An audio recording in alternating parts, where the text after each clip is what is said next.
እስቲ አስቡት ከአውሮፕላን በላይ የሚከብዱ ከ500 ቶን በላይ የሚረዝሙ ግዙፍ ድንጋዮችን ያለምንም ዘመናዊ መሳሪያ እንዴት ቀርጾ ማቆም ተቻለ?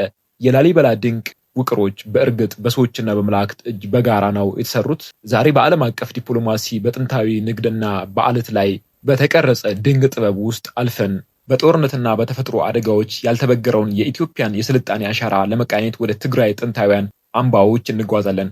እስከ መጨረሻው አብራችሁን ቆዩ፣ ምክንያቱም ታሪኩ ከምታስቡት በላይ ይገርማል። እንኳን ወደ ቻናላችን በሰላም መጣችሁ። ዛሬ የምናወራው ስለ ጠፉ ነገስታትና ስለ ጥንታውያን መሐንዲሶች ረቂቅ ጥበብ በዝምታ ስለሚተርኩት የትግራይ ሐውልቶች ነው። ከክርስቶስ ልደት በፊት ከነበረው የዳዊት ስልጣኔ እና ከይሃ አስገራሚ ምህንድስና ጀርባ በዓለም ላይ ካሉ አራት ታላላቅ ሀያላን መንግስታት አንዱ እስከነበረችው አክሱም ድረስ እንጓዛለን። የገንዘብ ፖሊሲን የቀረጹ የወርቅ ሳንቲሞች፣ ምስጢራዊው የሰማዕቲ ሐውልት እንዲሁም በሰማይና በምድር መካከል እንደተንጠለጠለ የሚቆመው የደብረ ዳሞ ገዳም ምስጢር በዚህ ቪዲዮ ውስጥ ይገለጣል።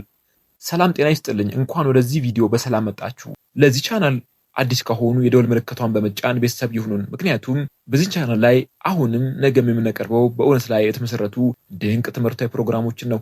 እስከ መጨረሻው አብራችሁን ቆዩ። በትግራይ አምባና ገደሎች መካከል የድንጋይ ሐውልቶች ስለ ጠፉ ነገስታት ዝና፣ ስለ ጥንታውያን መሐንዲሶች ረቂቅ ጥበብ በዝምታ ይተርካሉ። ከሰማዕቲ ሐውልት ምስጢራዊ ፊደል እስከ አክሱም ሰማይ ጠቀስ ድንጋዮች ድረስ ያለው ይህ ታሪክ የኢትዮጵያ ስልጣኔ በዓለም መድረክ ላይ የነበረውን የጥበብና የሀያልነት ልዕልና ዛሬም ድረስ በኩራት ይመሰክራል። የትግራይ ታሪክ የኢትዮጵያ ብቻ ሳይሆን የዓለም ታላላቅ ስልጣኔዎች መዲና የነበረችው የአክሱም ታሪክ ነው። ይህ አካባቢ ከክርስቶስ ልደት በፊት ጀምሮ እስከ ሮምና ፋርስ ድረስ ዝናው የናኘ የንግድና የጥበብ ማዕከል ነበር። ከአክሱም ቀደም ብሎ የነበረው የዳሞስ ስልጣኔ በትግራይ ምድር ላይ የመሰረት ድንጋይ ጥሏል። በዚህ ዘመን የብረት ጥበብ በወቅቱ በዓለም ጥቂት የማይባሉ ህዝቦች ብቻ የሚያውቁትን የብረት ማቅለጥና የግብርና መሳሪያዎችን የመስራት ጥበብ የተካኑ ነበሩ። በሰሜን ትግራይ የሚገኘው የየሃ ቤተ መቅደስ እስከ ዛሬ ድረስ የዚያ ዘመን አስገራሚ የህንፃ ጥበብ ምስክር ሆኖ ቆሟል። አክሱም በዓለም ላይ ካሉ አራት ታላላቅ ሀያላን መንግስታት ሮም፣ ፋርስ፣ ቻይና እና አክሱም አንዷ ነበረች። የራሷን የወርቅ የብርና የናስ ሳንቲሞች በመቅረጽ በዓለም የንግድ መስመር ላይ ከፍተኛ ተጽዕኖ ነበራት። ሰማዕት ወይም ማታራ ተብሎ በሚታወቀው አካባቢ የሚገኘው ይህ ሐውልት በታሪክ ተመራማሪዎች ዘንድ የጥንታዊው ዓለም ድምፅ ተብሎ ይጠራል። ይህ ሐውልት እጅግ ጥንታዊ የሆነውን የግዕዝ ጽሕፈት የያዘ በመሆኑ ለቋንቋ ጥናት ትልቅ ዋጋ አለው። በላዩ ላይ የተቀረጸው ጽሑፍ የንጉሱን ድል ወይም የመስዋዕት ስርዓትን ሊያመለክት እንደሚችል ይገመታል። ሃይማኖታዊ ምልክቶች ምን ይመስላሉ? በሐውልቱ ራስ ላይ የጨረቃና የፀሐይ ቅርጾች ይገኛሉ። ይህም አክሱማውያን ክርስትና ከመቀበላቸው በፊት የነበራቸውን የከዋክብት አምልኮና የሰማይ አካላት ጥልቅ እውቀት ያሳያል። ሐውልቱ ያለምንም ሲሚንቶ ወይንም ደግሞ ማያያዣ ቁስ ለዘመናት ቆሞ መቆየቱ የቀደሙት አባቶች የነበራቸውን አስገራሚ የድንጋይ ጠረባና የምህንድስና ጥበብ ያሳያል። የትግራይ ታሪካዊ ቅርሶች እንደ አክሱም ሐውልት፣ የሃ መቅደስና የሰማዕቲ ሐውልት የጥንት ጥበብ ውጤቶች ብቻ ሳይሆኑ የህዝቡ ማንነት መገለጫዎች ናቸው። እነዚህ ሐውልቶች በተለያዩ የጦርነት የተፈጥሮ አደጋዎች ቢፈተኑም አሁንም ድረስ የትላንትናውን ታላቅነት ለዛሬው ትውልድ የሚናገሩ ሕያው ታሪኮች ናቸው። ሐውልቶቹ ዝም ይበሉ እንጂ በላያቸው ላይ የተቀረጹ ፊደላትና ምልክቶች ለሺህ ዓመታት የፈሰሰውን ደምና ጥበብ ይተርካሉ። የሰማዕቲ ሐውልት ወይንም ደግሞ የማታራ ሐውልት ጽሑፍ ትርጉም። ይህ ሐውልት በዓለም ላይ ካሉ ጥንታዊ የግዕዝ ጽሑፎች አንዱን የያዘ ነው። ጽሑፉ የተቀረጸው ከግራ ወደ ቀኝ በሚነበብ ጥንታዊ የግዕዝ ፊደል ቮካላይዝድ ግዕዝ ነው። በሐውልቱ ላይ ያለው አጭር ጽሑፍ እንዲህ ይላል። ዘሐወለተ ዘአገበረ አገዘ ለመሃነ ወለበገተ ወለበተ አገዘ። ትርጉሙ ይህ አገዘ ለቀድሞ አባቶቹ ለመሃነ እና ለቤተሰቦቹ ለቤተ አገዘ ያቆመው ሐውልት ነው የሚል ነው። ጽሑፉ እንደሚያሳየው ሐውልቱ የድል መታሰቢያ ብቻ ሳይሆን ለአባቶችና ለቤተሰብ ክብር የሚቆም የመቃብር ወይም የመታሰቢያ ሐውልት መሆኑን ያረጋግጣል። የግዕዝ ፊደላት ድምፅ ሰጪ ምልክቶች ቫውልስ መያዣ የጀመሩበትን የመጀመሪያ ደረጃ ስለሚያሳይ ለቋንቋ ተመራማሪዎች ትልቅ ግኝት ነው። አክሱም ከሰሃራ በታች ካሉ መንግስታት መካከል የራሷን ሳንቲም የቀረጸች የመጀመሪያዋና ብቸኛዋ ስልጣኔ ነበረች። ሳንቲሞቹ ከወርቅ ከብርና ከናስ ይሰሩ ነበር። በወርቅ የሚሰራው ለዓለም አቀፍ ንግድ ከሮምና ከህንድ ጋር ይውል ነበር። በብርና በናስ ደግሞ ለአገር ውስጥ ግብይት ያገለግሉ ነበር። ሳንቲሞቹ የንጉሱ ምስል፣ ስምና ማዕረግ ይይዛሉ። ንጉሱ ሃይማኖት ሲቀይር ለምሳሌ ንጉሥ ኢዛና በሳንቲሙ ላይ የነበረው የጨረቃና የፀሐይ ምልክት በመስቀል ተተክቷል። ይህ በወቅቱ የነበረው ትልቅ መገናኛ ብዙሃን ማስ ሚዲያ ነበረ። በወርቅ ሳንቲሞች ላይ የግሪክ ቋንቋ የወቅቱ የዓለም አቀፍ ንግድ ቋንቋ ይሰራበት ነበር። በሌሎች ላይ ግን ግዕዝ ጥቅም ላይ ይውላል። የአክሱም ሳንቲሞች ትክክለኛ ክብደትና ጥራት ያላቸው በመሆናቸው አክሱም በዓለም የንግድ ስርዓት ውስጥ ያላትን ታማኝነትና የገንዘብ ፖሊሲ ጥንካሬ ያሳያል። እነዚህ ቅርሶች ትግራይ ጥንታዊው ዓለም የኢኮኖሚና የዲፕሎማሲ ማዕከል እንደነበረች ማረጋገጫ ናቸው። የሰማዕቲ ሐውልት የጽሑፍ ጥበብን፣ ሳንቲሞቹ ደግሞ የንግድ ልዕልናን ይመሰክራሉ። የንግሥት ሳባ ወይንም ደግሞ ንግሥተ አዜብ ታሪክ በኢትዮጵያ ኦርቶዶክስ ተዋሕዶ ቤተክርስቲያን ክብረ ነገሥት ውስጥ በሰፊው ተመዝግበዋል። ንግሥት ሳባ ስለ ንጉሥ ሰለሞን ጥበብ ሰምታ በግመሎች ላይ ሽቶ፣ ወርቅና የከበሩ ድንጋዮችን ጭና ወደ ኢየሩሳሌም ተጓዘች። የመጀመሪያው ዓለም አቀፍ የዲፕሎማሲ ግንኙነት ሊባል ይችላል። ንግሥቲቱ ለሰለሞን የጠየቀችው እንቆቅልሾች የእውቀትና የፖለቲካ ብስለቷን ያሳያል። የቀዳማዊ ምኒልክ ልደት ከንጉሥ ሰለሞን ጋር የነበራት ግንኙነት ወደ ቀዳማዊ ምኒልክ ልደት አመራ። እርሱም ወደ ኢትዮጵያ ሲመለስ ታቦተ ጽዮንን ይዞ እንደመጣ ይታመናል። ይህ ታሪክ ለአክሱም ቅድስት ከተማነት መሰረት ነው።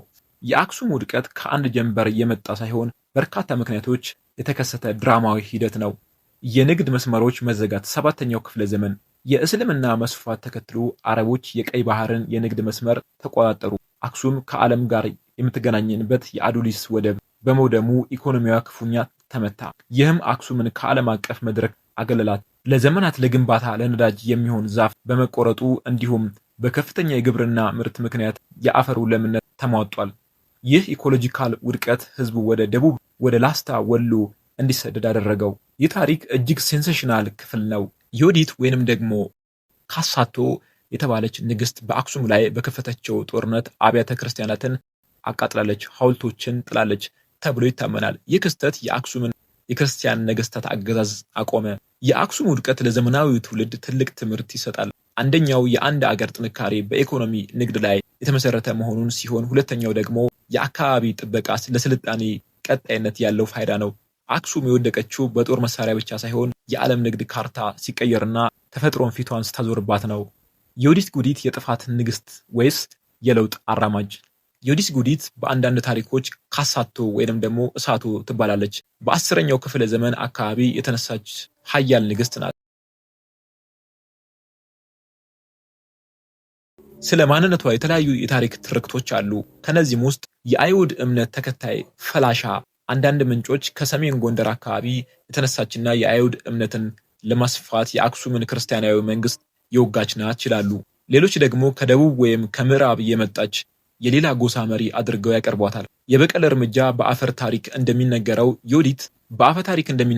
ዮዲት በአክሱም ቤተ መንግስት ውስጥ ግፍ ደርሶባት ስለነበር ያንን በቀል ተነሳች ይባላል። ዮዲት አክሱም ከተማን በመውረር አብያተ ክርስቲያናትን አቃጥላለች፣ ሐውልቶችን ጥላለች። ይህ የአክሱም ስልጣኔ የፖለቲካ ማዕከልነቱን እንዲያጣ አድርጎታል። የእሷ አመፅ የአክሱም ነገስታት እንዲዳከሙና በኋላም ስልጣን ወደ ዛጌ ስርወ መንግስት ላሊበላ እንዲዞር መንገድ ከፍቷል።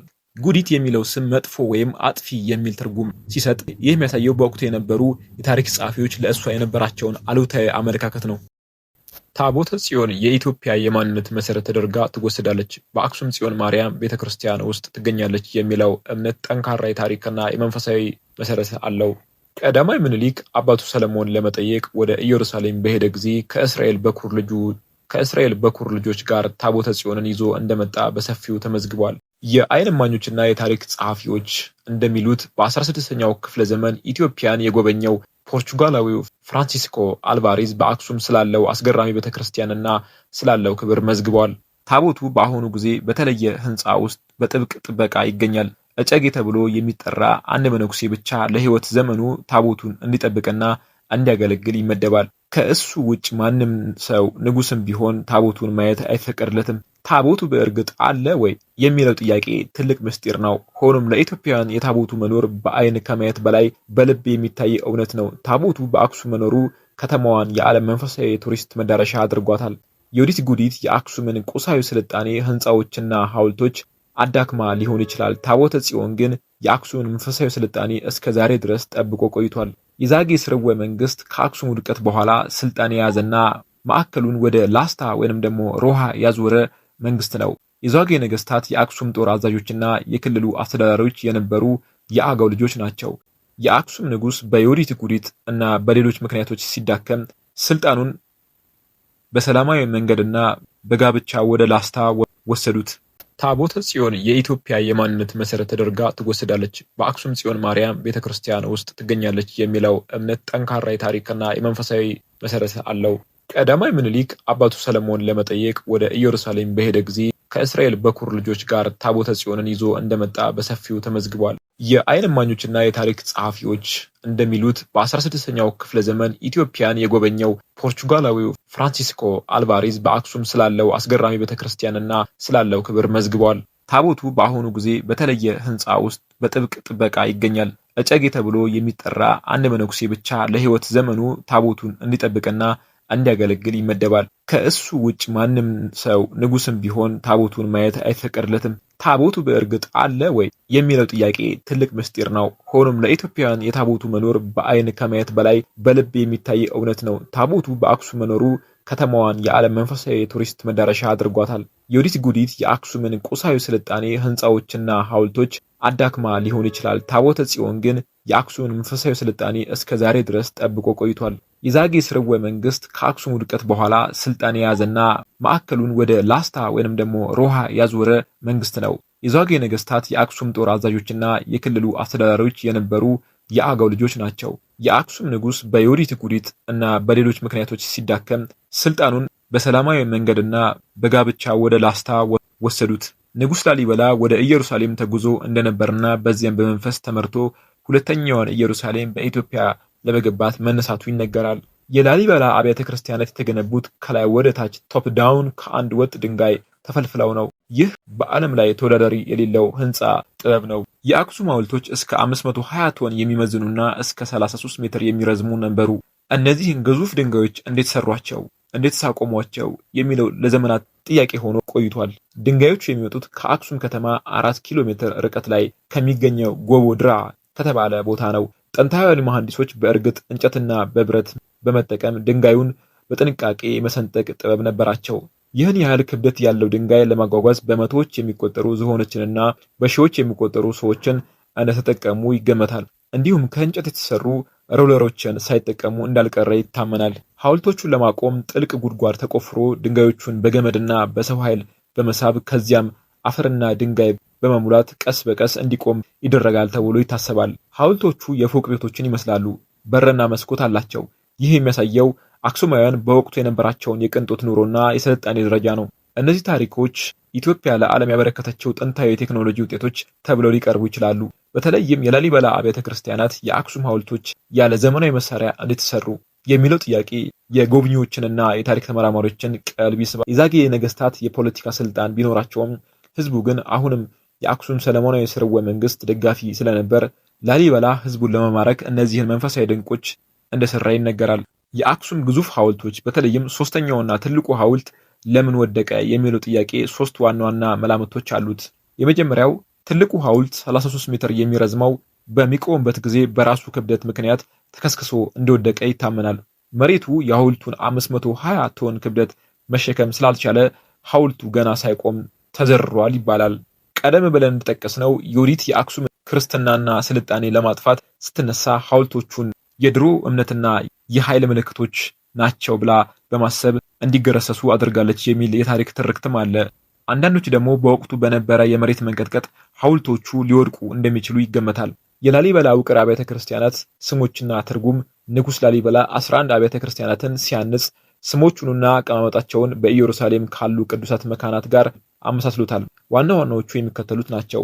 የመጀመሪያው ቡድን ምድራዊቷ ኢየሩሳሌም መድኃኔ ዓለም በዓለም ላይ ካሉ አብያተ ክርስቲያናት በትልቅነቱ ይታወቃል። 72 አምዶች ያሉት ሲሆን ይህም የ72ቱን አርድዕት ደቀ መዛሙርት ቁጥር ያመለክታል። ቤተ ማርያም ለድንግል ማርያም የተሰየመና እጅግ በሚያምር ውስጣዊ ጌጣጌጥና ቅርጽ የምትታወቅ ናት። ቤተ መስቀልና ቤተ ደናግል ደግሞ እነዚህ ትናንሽ ልዩ መንፈሳዊ ምስጢር ያላቸው ናቸው። ሁለተኛው ቡድን ሰማያዊቷ ኢየሩሳሌም ቤተ አማኑኤል የንግስና ወይም የቤተ መንግስት ቅርጽ ያለውና እጅግ ረቂቅ በሆነ ጥበብ የተሰራ ነው። ቤተ መርቆሬዎስና ቤተ ገብርኤል ወሩፋኤል እነዚህ አብያተ ክርስቲያናት በጥንቱ ዘመን የቤተ መንግስት አገልግሎት ይሰጡ እንደነበር ይገመታል። ቤተ አባ ሊባኖስ በአንድ ሌሊት በመላእክት እርዳታ የተሰራ የሚል አፈታሪክ አለው። ሌላኛው ለብቻው የቆመው ድንቅ ስራ ቤተ ጊዮርጊስ በላሊበላ ካሉ አብያተ ክርስቲያናት ሁሉ በውበቱና በአሰራሩ ተወዳዳሪ የሌለው ነው። የመስቀል ቅርጽ ያለው ሆኖ ከላይ ሲታይ እጅግ አስገራሚ ነው። ንጉሥ ላሊበላ ለቅዱስ ጊዮርጊስ መታሰቢያ እንዲሆን የሰራው የመጨረሻው ህንፃ ነው።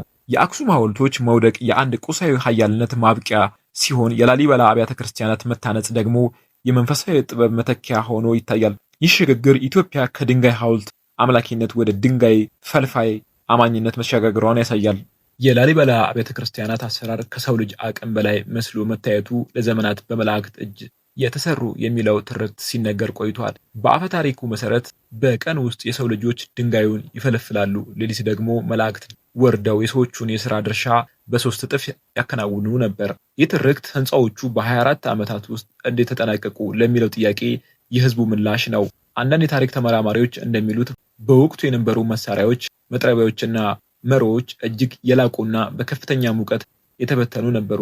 ይህን ጥበብ ማብራራት ያልቻለው ህዝብ ለስራው መለኮታዊ ትርጉም ሰጥቶታል። ንጉሥ ላሊበላ በህይወት እያለ መላእክት በራእይ እየመጡ ንድፉን ወይንም ደግሞ ዲዛይኑን ያሳዩት እንደነበር ይነገራል። የአክሱም ሐውልት ከጣሊያን መመለስ ታሪክ። ይህ ታሪክ በዘመናዊ ዓለም የቅርሶች መመለስ ሪስቲቱሽን ትልቅ ምሳሌ ነው። የኢትዮጵያ ዲፕሎማሲያዊ ድል ተብሎ ሊጠቀስ ይችላል።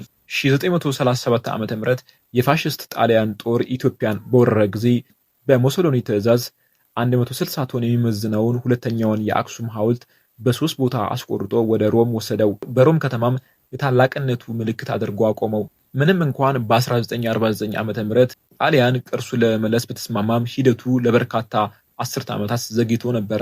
2005 ዓ.ም ላይ ሐውልቱ በ3 ክፍሎች ተከፋፍሎ በዓለም ትልቁ በሆነው አንቶኖቭ አውሮፕላን ተጭኖ ወደ አክሱም ተመለሰ። ይህ ጉዞ እጅግ ውድና በቴክኖሎጂ አስቸጋሪ ነበር። በ2008 ዓ.ም ሐውልቱ በቀድሞ ቦታው ላይ በታላቅ ክብር ቆመ። ይህ ክስተት ለትግራይ ህዝብና ለኢትዮጵያውያን ትልቅ ብሔራዊ ኩራት ነበር። ትርክቱ የሚያሳየው የኢትዮጵያ ህዝብ ለስልጣኔ ጥበብና ለሃይማኖት ያለውን ክብር ነው። የሐውልቱ መመለስ ጥንታዊ ቅርሶች የአንድ ህዝብ ማንነት እንጂ የጦር ምርኮ ሊሆኑ እንደማይገባ ለምሳሌ ያሳየ ትልቅ ትምህርት ነው። ማሳሰቢያ፣ እዚህ ቪዲዮ ላይ የምናገራቸው እያንዳንዱ ዓመተ ምህረቶች በአውሮፓውያን አቆጣጠር የተመዘገቡ ናቸው። በላሊበላ ውቅር አብያተ ክርስቲያናት ውስጥ ያለው ምሳሌያዊ አቀማመጥ ጎብኚዎች በመንፈሳዊ ጉዞ ውስጥ እንዲያልፉ ተደርጎ የተነደፈ ነው። በቤተ ማርያምና በቤተ ጎልጎሎታ መካከል የሚገኝ ረጅምና ጭልምልም ያለ ዋሻ አለ። ይህ ዋሻ የሲኦል መንገድ ተብሎ ይጠራል። መንገዱ ምንም ብርሃን የሌለው ጠባብና ረጅም ነው። በዚህ ውስጥ የሚያልፍ ሰው በኃጢአት ጨለማ ውስጥ እንዳለ ተደርጎ ይቆጠራል። ከዚህ ጨለማ ዋሻ ወጥተው ወደ አብያተ ክርስቲያናቱ ቅጥር ግቢ ሲገቡ ብርሃንና ሰላማዊ ድባብ ያረጋግጣል። ይህ ሽግግር ከሲኦል ወደ ገነት መሸጋገርን በምስልና በተግባር የሚያሳይ የምህንድስና ጥበብ ነው። በላሊበላ አብያተ ክርስቲያናት መካከል የሚፈሰው ወንዝ ዮርዳኖስ ተብሎ ተሰይሟል። ይህም ስፍራው ሁለተኛዋ ኢየሩሳሌም መሆኗን ለማረጋገጥ የተደረገ መንፈሳዊ ንድፍ ነው። የአክሱም ሐውልት ከሮም ወደ አክሱም የተመለሰው በከፍተኛ የዲፕሎማሲ ትግልና በቴክኖሎጂ ወጪ ነው። ሐውልቱን በ3 ክፍሎች ከፋፍሎ በዓለም ትልቅ በሆነው አንቶኖቭ 124 አውሮፕላን ለመጫን ጣሊያን በቢሊዮኖች የሚቆጠር ዩሮ አውጥታለች። ይህ በታሪክ ውስጥ አንድን ቅርስ ለመመለስ የወጣ ከፍተኛ የገንዘብ መጠን ተብሎ እንዲመዘገብ አድርጎታል። ግዙፍ አውሮፕላን ሐውልቱን ጭኖ እንዲያርፍ ሲባል የአክሱም አየር ማረፊያ የመሮጫ መንገድ ራናዌይ በልዩ ሁኔታ ተጠናክሮ እንዲሰራ ተደርጓል። ለ68 ዓመታት ያህል የኢትዮጵያ መንግስታትና ምሁራን ለምሳሌ እንደ ፕሮፌሰር ሪቻርድ ፓንክረስ ሐውልቱ እንዲመለስ ከፍተኛ ዓለም አቀፍ ግፊት አድርገዋል። ሐውልቱ አክሱም ሲደርስ በሺዎች የሚቆጠሩ ሰዎች በደስታና በእንባ ተቀብለውታል። ይህ የተሰረቀ ማንነት ዳግም የማግኘት ያህል ትልቅ ትርጉም ነበረው። በላሊበላ ያለው የገነትና የሲኦል መንገድ የመንፈሳዊ ስነ ልቦና ጥበብን ሲያሳይ፣ የአክሱም ሐውልት መመለስ ደግሞ የታሪክ ፍትህን ያረጋግጣል። ሁለቱም ታሪኮች ኢትዮጵያ ለቅርሶቿ ያላትን ጥልቅ ፍቅርና የዓለምን ቀልብ የመሳብ አቅሟን ይመሰክራል። በሰማይና በምድር መካከል ደብረ ዳሞ በ6ኛው ክፍለ ዘመን በአክሱም ዘመነ መንግስት የተመሰረተ ሲሆን መስራቹም ከ9 ቅዱሳን አንዱ የሆኑት አቡነ አረጋዊ ናቸው። ይህ ገዳም የሚገኘው እምባ ተብሎ በሚጠራው ዙሪያው ገደል በሆነ ጠፍጣፋ ተራራ ራስ ላይ ነው። ወደ ገዳሙ ለመውጣት ምንም አይነት ደረጃ ወይም መንገድ የለም። ብቸኛው መውጫ 15 ሜትር የሚረዝመው የቆዳ መሸፈኛ ነው። ጎብኚዎችና መነኮሳት በወገባቸው ገመድ ታስረው በከፍተኛ ጥንካሬ ይወጣሉ። በገዳሙ ላይ ያለው ቤተ ክርስቲያን በኢትዮጵያ ውስጥ ካሉ ጥንታዊ የቆሙ ህንፃዎች አንዱ ነው። አሰራሩ ዝንጀሮ ጭንቅላት ተብሎ በሚታወቀው የአክሱም ጥበብ የተገነባ ሲሆን እንጨትና ድንጋይን በማፈራረቅ የተሰራ ነው። በተራራው ራስ ላይ ካለው ድንጋይ ተፈልፍለው የተሰሩ በርካታ የውሃ ጉድጓዶች አሉ። እነዚህ ጉድጓዶች የዝናብ ውሃን አጠራቅመው ለዓመታት ለገዳሙ ማህበረሰብ አገልግሎት ይሰጣሉ። የገዳሙ አመራረት በአፈ ታሪክ የታጀበ ነው። አቡነ አረጋዊ ተራራው ላይ ለመውጣት ሲቸገሩ እግዚአብሔር በአንድ ታላቅ ዘንዶ አማካኝነት ወደ ላይ እንዳወጣቸው ይታመናል። ዛሬም ድረስ በገመድ መውጣትን ያንን ተአምር እንደ ማስታወስ ይቆጠራል። ደብረ ዳሞ ካሉት ጥብቅ ሕግጋት አንዱ ሴቶች ወደ ገዳሙ መግባት አይችሉም የሚለው ነው። ይህ ብቻ ሳይሆን ማንኛውም ሴት እንስሳ፣ ላም፣ ዶሮ ጭምር ወደ ተራራው አይወጣም። ይህ የሆነው ገዳሙ ለዘመናት የቆየ የመነኮሳት የጸሎትና የብህትናው ስፍራ በመሆኑ ነው። ደብረ ዳሞ በዮዲት ጉዲት ሆነ በግራኝ አህመድ ወረራ ወቅት ሳይረፍድ የቆየው በአቀማመጡ አስቸጋሪነት ምክንያት ነው። ይህ ስፍራ የታሪክና የቅርሶች ጥንታዊ ማከማቻ ሴፍ ሄቭ ሆኖ አገልግሏል። ያለ ዘመናዊ ማንሻ ክሬን እንዴት ግዙፍ ግንባታዎች ከተራራው ራስ ላይ ሊከናወኑ ቻሉ የሚለው ጥያቄ የጥንቱን ትውልድ ምህንድስና ጥበብ ያሳያል። የትግራይ ታሪክ ከሰማዕቲ ሐውልት ተነስቶ እስከ ደብረ ዳሞ እና ላሊበላ ውቅር አብያተ ክርስቲያናት ድረስ ያለው ጉዞ የሰው ልጅ በዓለት ላይ ያለውን የበላይነት ያሳያል። ጥንታውያኑ መሐንዲሶች ሐውልቶቹን ከመከተል አልፈው ተራራውን በመፈልፈል ለዘመናት የማይናወጥ ስልጣኔ ገንብተዋል። ይህ የሚያሳየው የትግራይ ስልጣኔ በጦርነትና በተፈጥሮ አደጋዎች የማይጠፋ ሕያው ታሪክ መሆኑን ነው። አክሱም የራሷን ሳንቲም ቀርጻ በዓለም ገበያ ላይ መሳተፏና በሐውልቶቿ ላይ የግሪክና የግዕዝ ቋንቋዎችን መጠቀሟ ትልቅ ትርጉም አለው። አክሱም የተገለለችበት ሳይሆን ከሮም ከፋርስና ከህንድ ጋር የጠበቀ የንግድና የዲፕሎማሲ ግንኙነት የነበራት የጥንቱ ዓለም የንግድ መዲና ነበረች። ይህም ለዘመናዊው ትውልድ የቀድሞ የኢኮኖሚ ጥበብ ትልቅ ትምህርት ነው። የንግሥተ ሳባ፣ የታቦተ ጽዮን እና የዮዲት ጉዲት ታሪኮች ተራ ተረቶች ሳይሆኑ የህዝቡን ማንነትና አንድነት የፈጠሩ የፖለቲካና የመንፈሳዊነት መሰረቶች ናቸው። በትግራይ ምድር ታሪክና ሃይማኖት ሊነጣጠሉ አይችሉም። እነዚህ ትርክቶች ቅርሶቹ ለሺህ ዓመታት ተጠብቀው እንዲቆዩና ዛሬም ድረስ የብሔራዊ ኩራት ምንጭ እንዲሆኑ አድርገዋል። የአክሱም ሐውልት ከጣሊያን መመለስ በዘመናዊ ዓለም ትልቅ ትርጉም ያለው ክስተት ነው። ቅርሶቹ ለቤቶቻቸው መመለሳቸው የተሰረቀ ታሪክን መልሶ የማግኘት ያህል ነው። ይህ ሂደት የኢትዮጵያ ዲፕሎማሲያዊ ጥንካሬና የዓለም ማህበረሰቡ ለጥንታዊ ስልጣኔዎች ያለውን ክብር ያረጋግጣል። ትግራይ በኢትዮጵያ ውስጥ ለ3000 ዓመታት የቆየ የታሪክ ማህደር ናት።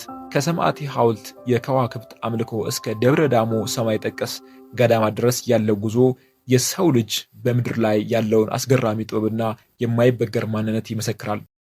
በሰማይና በምድር መካከል ደብረ ዳሞ በ6ኛው